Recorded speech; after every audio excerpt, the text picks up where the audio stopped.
The sun has woken us in the morning, pulling on the deep-rooted instinct to create and experience the world. So too does our chalice pull deep into our nature and illumine our quest for connection and knowledge.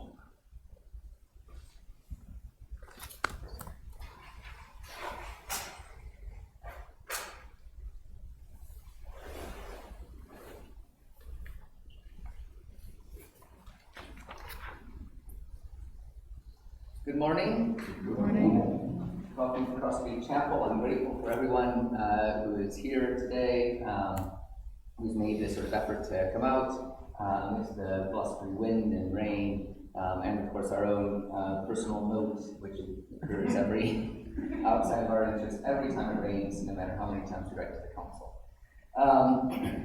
I wish I could welcome as well those listening online, as I try to do every week. Unfortunately, our internet is down for routine maintenance, so we hold in our hearts anyone who is hoping to hear our worship this morning, only to discover that it will be unavailable. We are recording today's service, however, and we will make that available later, hopefully later today, but certainly tomorrow at the latest. We started our service with a ritual, the Unitarian ritual, that is enacted across the globe in churches, chapels, and meeting houses. A few words in the light of the chalice. We turn as well to some words of Blaise Pascal to bring us into this time of worship. Nature is an infinite sphere of which the center is everywhere and the circumference nowhere. Amen. And to challenge the weather today, we have our first hymn in the Purple Book, number 77, In the Morning When the Dawn Gleams Far Across the Land. Catherine can play it through it once. We did sing it a while ago, but it's a wonderful for the church service. So Catherine's going to play it completely once, and then we'll be able to sing.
Take by hand the beaming clouds that greeted us this morning, though there's beauty in love, even amidst the rain clouds that replenish the earth. Let us turn now to a time of prayer. This is going to be concluded by our covenant, which you will find in your order of worship.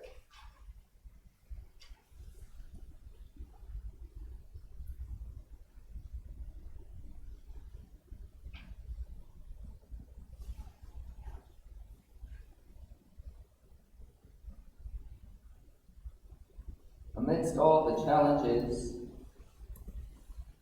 and wind and rain and rough waters, we turn to you today, great comforter. With so much uncertainty playing out on the world stage, with so much uncertainty in our daily lives. May you be the rock of faith. May you be the steady sail, carrying us ever onward in our lives, filling us with purpose and meaning.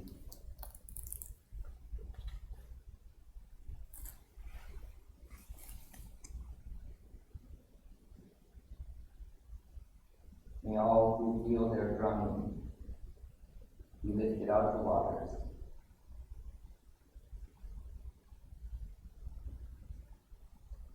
May all those walking across what feels like a tightrope of life feel the constancy of your presence.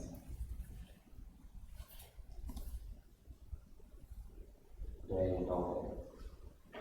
Amen. So we turn to our covenant. We gather here in sacred fellowship to witness the fullness of our lives and all life, to hold and be held, tell stories and listen, to be renewed and renew the world. We speak with care and patience. We act with gentleness and compassion. We forgive each other and ourselves. In faith that we build a loving community, we renew our covenant today. And I invite Peter Sampson to come forward with our first reading today.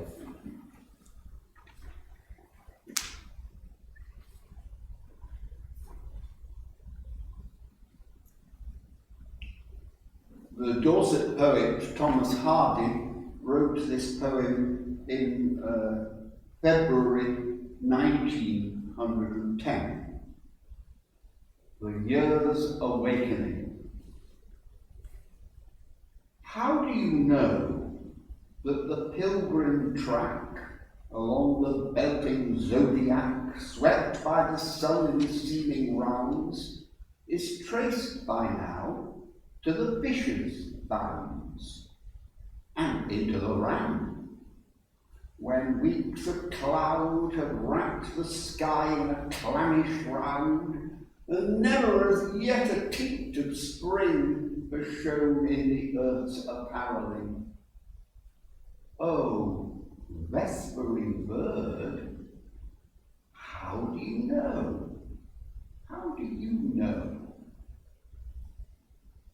How do you know, deep underground, hid in your bed from sight and sound, without a turn in temperature, with weather light can scarce endure, that light has won a fraction's strength, and day put on some moment's length, whereof in nearest rote will come, weeks hence, mild airs that do not numb. Oh, crocus root, how do you know? How do you know?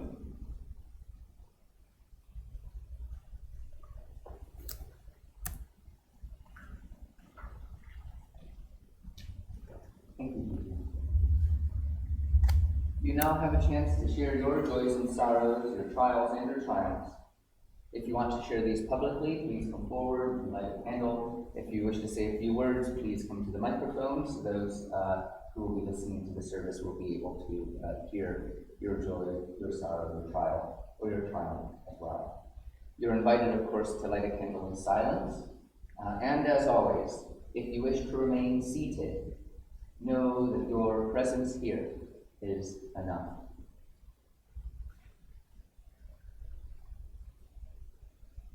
I wanted to begin by lighting a candle for my son Thomas. He's been sleeping in his big boy's bed for I think about a month or so, and he has almost like clockwork wakes up every 3 hours, and if Catherine and myself isn't there, expects us to come in. and then eventually, of course, one of us just ends up being there through the night. Well, last night was the first night where he actually did manage. I did have to go in, and Catherine was there, as well. But for pretty much the entire night, he was able to manage on his own. So that was quite the accomplishment for him. So we're very proud.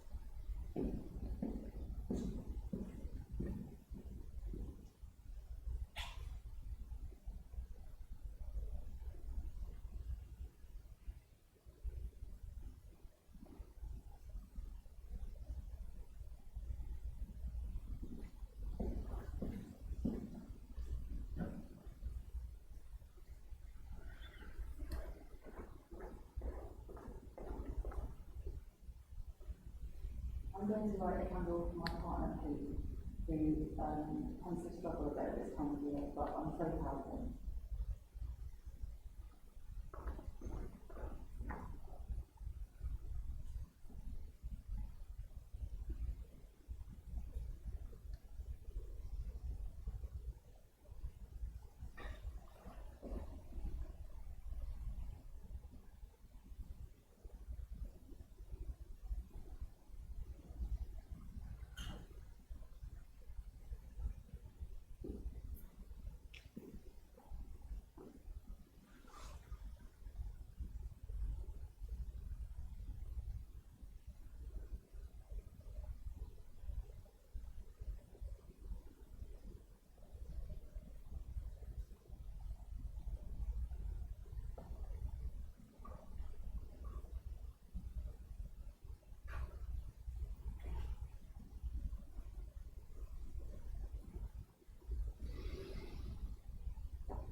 All those joys and sorrows here spoken, and those that remain silently in our hearts.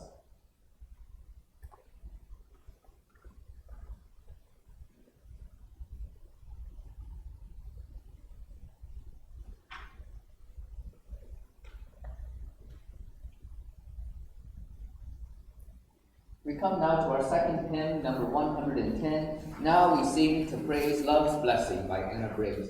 Please note that the first verse is written with the music, and then all the subsequent verses are on the subsequent page. And there's 5 verses in total. We've done it before.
Love will come, the powerful changer.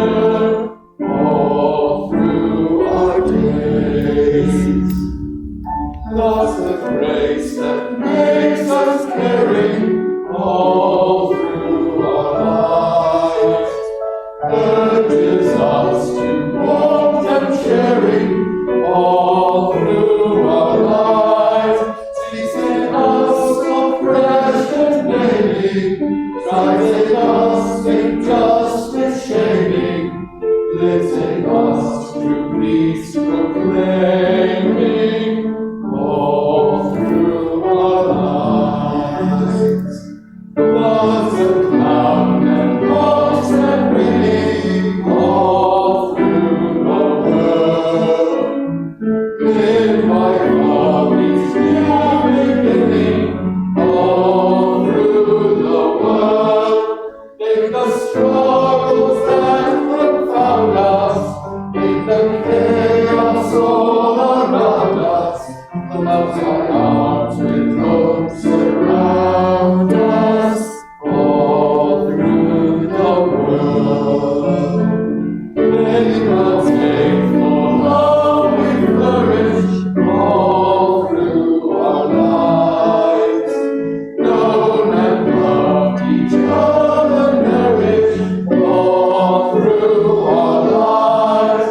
Though the world's demands are pressing, what life brings is left to guessing. Still we sing to praise love's blessing all through our lives.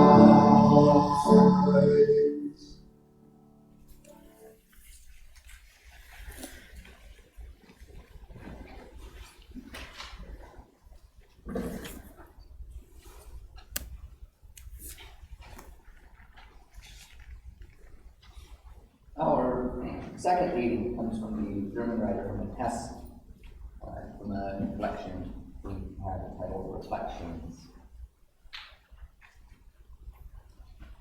Patience is the most difficult thing of all, and the only thing that is worth learning.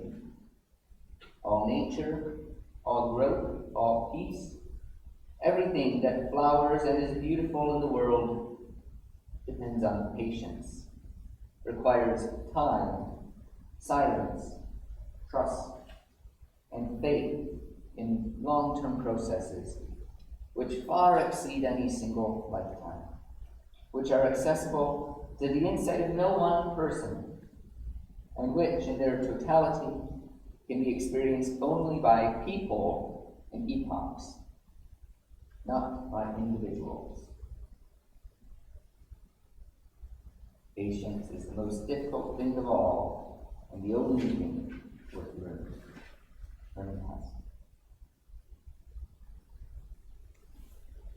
And so we return to a time of prayer with these words of Ralph Howerson.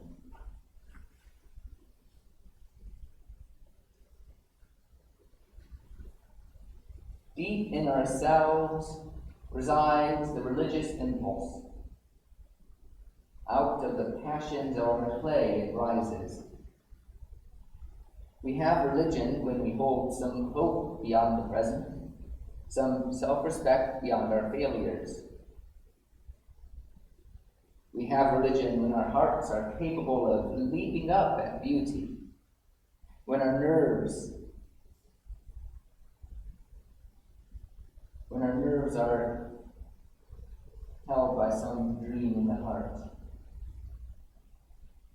We have religion when we have an abiding gratitude for all that we have received. We have religion when we look upon people with all their failings and still find in them good. When we look beyond people to the grandeur in nature and to the purpose in our own heart. We have religion when we have done all that we can, and then in confidence entrust ourselves to the light that is larger than ourselves.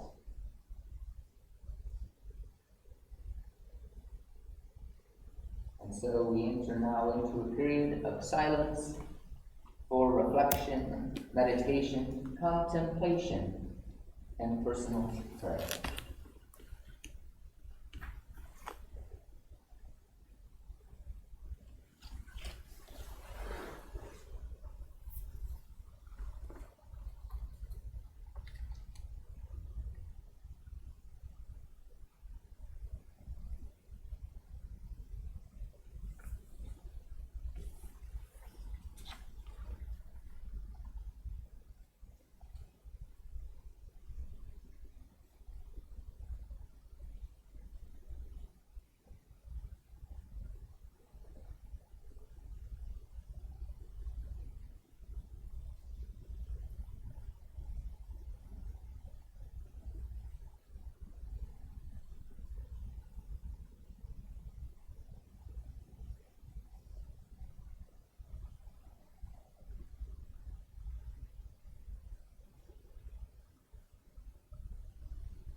We turn from one pulse to another, well, it's the same pulse, but different pulse pieces. Please join with me in singing our next hymn, number 39, For the Splendor of Creation.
There were 16 questions, many I had heard before, in one form or another, a few that were truly innovative and challenging and gave me considerable pause, and there was one on sex, which yes, made me blush.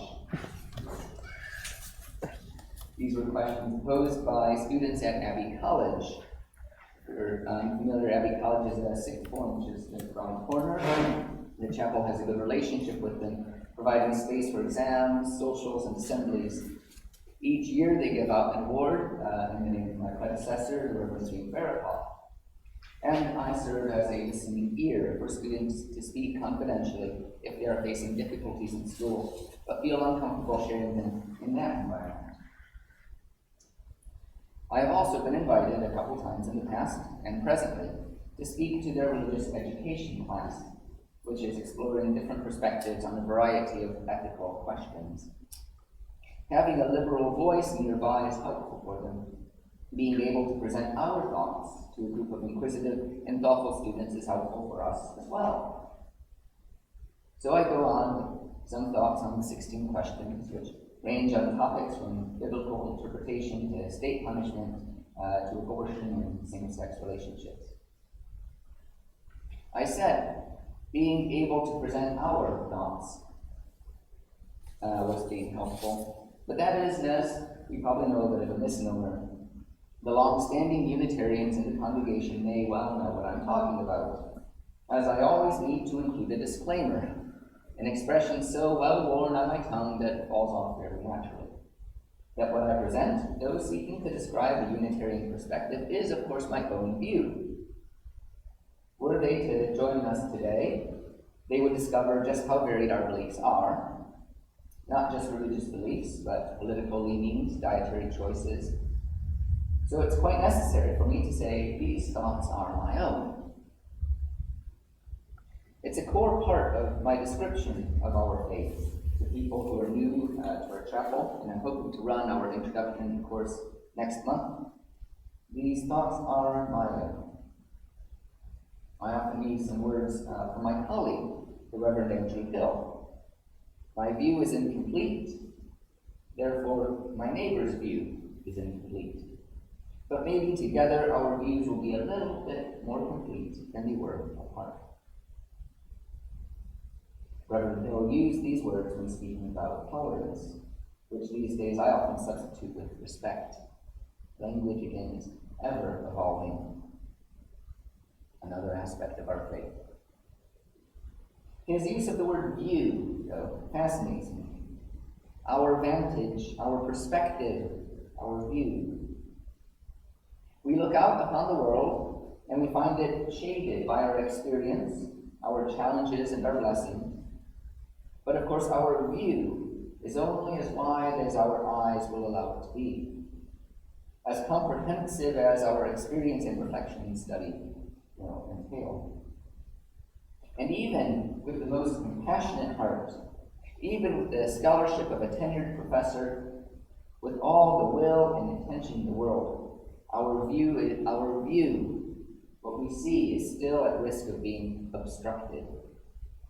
The natural lay of the land may serve as an impediment to our knowledge, or something else may stand in the way of our gaining insight in any event.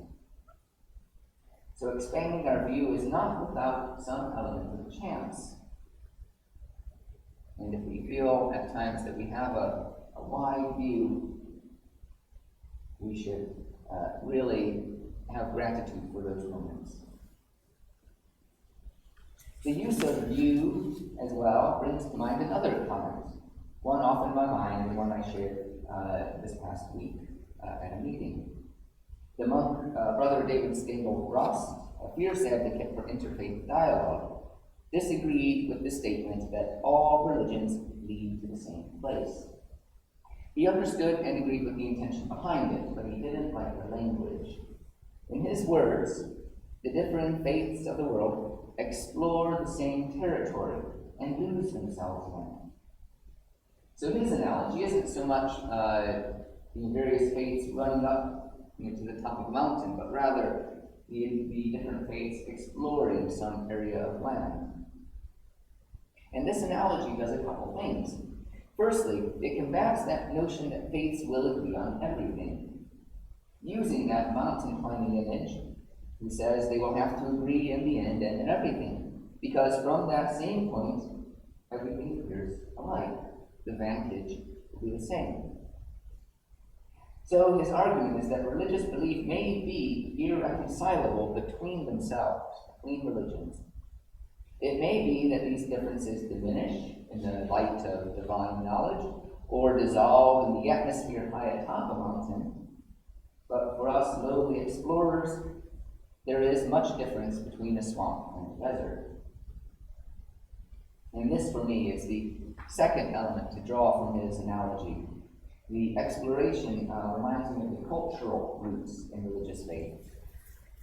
Custom and rite are linked to the planet, just as clothing will be determined by the season and diet by the food available. In our metropolitan world, ever further from nature, with the world's bounty available in the supermarkets and intellect and artistry available on our phones and our pockets, we can forget the historic links between faith and the earth. But in times past, the mystery, not ignorance, but the mystery of the transcendent world was felt amidst the material reality, felt alongside it and within it. It was coupled together. With spring returning, we may be reminded just how diverse the world is.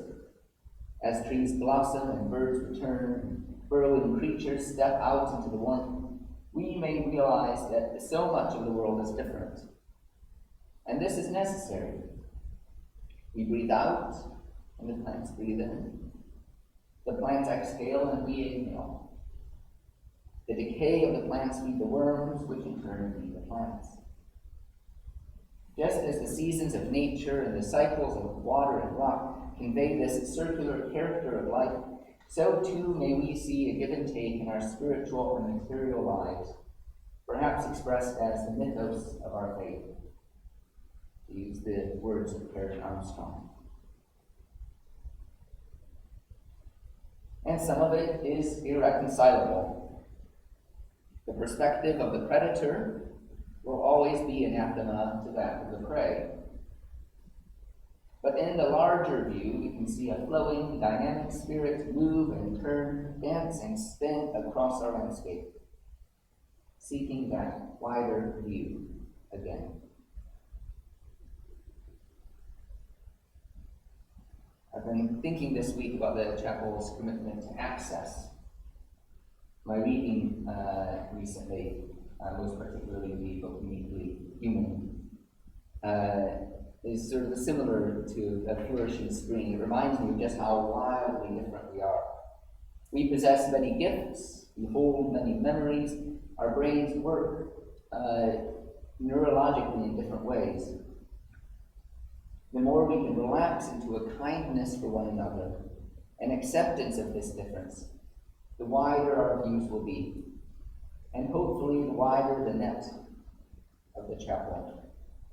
This net that sustains us in challenging times through loss and injury. This net that binds us up in joy as well.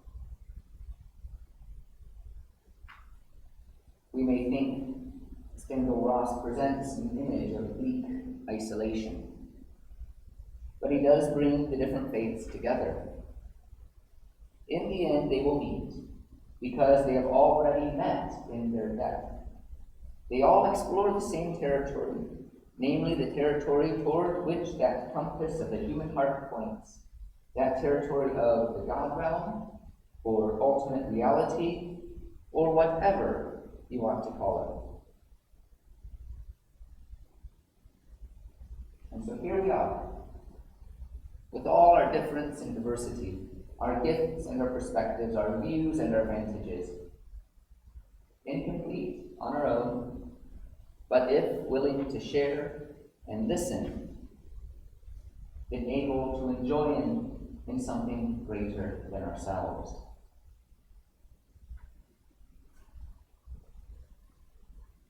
To close these thoughts, which I began by saying were just a few thoughts of my own, I turn to the words of Freeman Dyson. I do not claim any ability to read God's mind. I am sure of only one thing. When we look at the glory of stars and galaxies and sky, and the glory of forests and flowers and the living world around us, it is evident that God loves diversity. Perhaps the universe is constructed according to a principle of maximum diversity.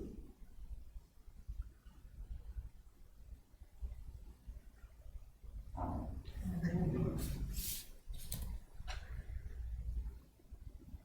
A few notices before we come to our final hymn. If you're in need of pastoral care, please speak with me after the service, or you can write to minister@crossstreetchapel.org.uk. You can also write if you wish to provide a reading, such as what Peter something brought today, or some other element of the service, such as managing the IT. Thanks, Emma. Or being added to our musicians list, like Catherine, or greeting, like Sonia. There are many ways to volunteer at the chapel. We're always looking for more. We're always keen to engage in people's sort of experiences and interests and passions. And we have a sign-up sheet as well for all of those. So you don't necessarily have to write to me. If you see a vacancy on that list, please do sign up and consider joining it. And the IT isn't that difficult normally, especially when the internet's all set up and running. Tea and coffee is going to be after the service. Is it Joe? Thank you, Joe, for planning the tea and coffee today. We're grateful for any donations that can assist the mission of our chapel. You're able to donate online at tinyurl.com/crossstreetchapel. Crossstreetdonate. tinyurl.com/crossstreetdonate. Or you can email me about setting up a standing order. If you're here in person, we have a retiring collection, along with envelopes if you are a UK taxpayer, so you can claim good aid. If you are returning congregants and are interested in regular giving, we can set up a standing order, or you can join our envelope scheme, where you get a little booklet that has an envelope for every week. And they're all made editions, so they're easy to just tear one off the perforated edge and put them however we wish able to provide, like I say, for the mission and activities of the chapel. We have on the back of the order of worship a list of upcoming events, mostly services, but as well, I do want to turn your attention to the 25th, Friday, of our lunchtime recital this month, featuring Daria Dorothea on cello. And then 2 days later, on the 27th, we will be having Faith in Life. And then the following month, I put it tentatively for the 13th, our course on the introduction to Unitarianism. That's dependent on the newcomers' schedules. If you wish to attend, do let me know. And then the 20th is the chapel's AGM. So please do come to that. If you are a member and wish to join our committee, please do sign up to join our committee. We're always looking for new members, and we're always grateful for those who can contribute their time to that. And then March's recital is between Alessandro Pili on piano, and then Faith and Life again on the 27th. Are there any other notices from the congregation? There's one more for me, which is that we are in the process of hiring for a regular Sunday musician. I meant to print off actually the advertisement, but if you're on the mailing list, I'll send it out this week. So if you do know musicians, either people who can either wish to apply for a position which is intended to run through the course of the year, or if they're students and can only play during term time, please don't let that dissuade anyone from applying. And even if they're just able to do occasional services, we're always grateful to have a few extra names on our roster. I think that's all there is. So we come now to our final hymn, Blue Boat Home, which is in a little leaflet included in your order of worship. And Captain Jim is going to play through it completely one.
feel no motion, standing on these mountains and plains, far away from the rolling ocean.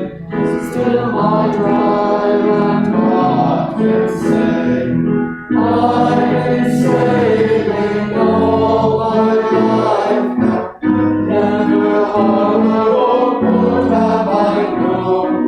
Wide rivers is the ocean I travel, and the earth is my new home.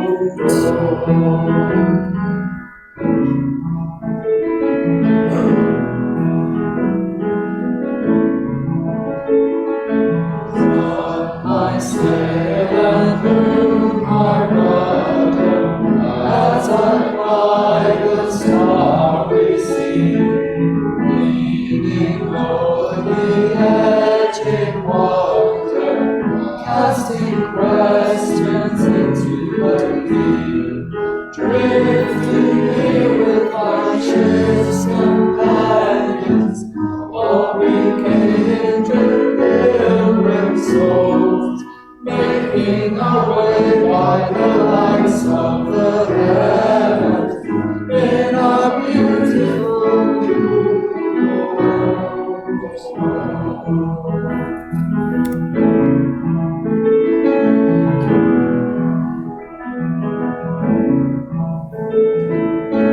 I give thanks to the waves upholding me, hail the great winds urging me on.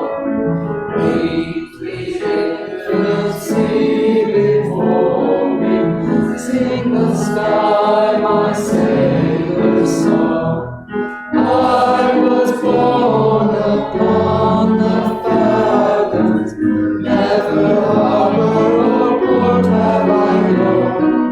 Wide universe is the ocean I travel, and the earth is my new home.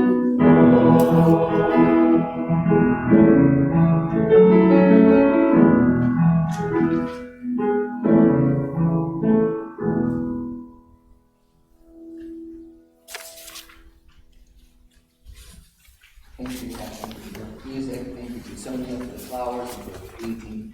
Thank you to Emma for the IT and Joe for the tea and coffee that we're about to enjoy.